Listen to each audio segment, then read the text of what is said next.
ബോളിവുഡ് സംവിധായകൻ രോഹിത് ഷെട്ടിയുടെ വസതിക്കു നേരെ അർദ്ധരാത്രി വെടിവയ്പ്. ജുഹുവിലെ വസതിക്ക് നേരെയാണ് അക്രമികൾ 5 തവണ വെടിയുതിർത്തത്. സംഭവത്തിൽ 5 പേരെ മഹാരാഷ്ട്ര പോലീസ് കസ്റ്റഡിയിലെടുത്തു. പ്രതികളെ വിശദമായി ചോദ്യം ചെയ്യുകയാണ്.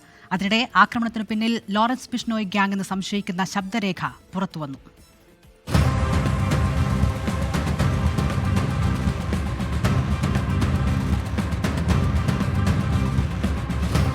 അർദ്ധരാത്രി 12:30-ക്ക് ശേഷമാണ് ജുഹുവിലെ രോഹിത് ഷെട്ടിയുടെ വസതിക്ക് നേരെ വെടിവെപ്പുണ്ടായത്.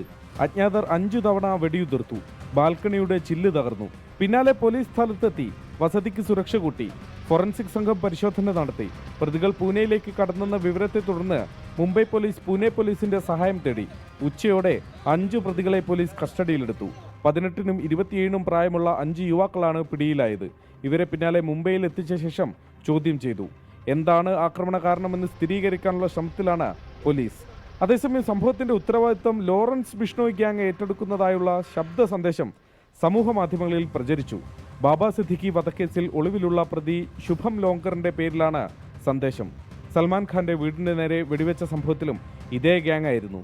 അക്രമ സംഭവത്തിന്റെ പശ്ചാത്തലത്തിൽ അടുത്ത 2 ദിവസത്തേക്കുള്ള പരിപാടികളെല്ലാം രോഹിത് ഷെട്ടി റദ്ദാക്കി. തന്നെ കാണാൻ തൽക്കാലം വസതിയിലേക്ക് വരേണ്ടതില്ലെന്ന് സുഹൃത്തുക്കളെയും അറിയിച്ചു. 24 മുംബൈ. ലോകത്തെവിടെയായാലും ഏത് സമയത്തും 24 വാർത്തകളും ഓഗ്മെന്റഡ് റിയാലിറ്റി പാക്കേജുകളും എക്സ്പ്ലെയിനറുകളും വിശദമായി കാണാൻ ഞങ്ങളുടെ യൂട്യൂബ് ചാനൽ നിങ്ങൾക്ക് സബ്സ്ക്രൈബ് ചെയ്യാം.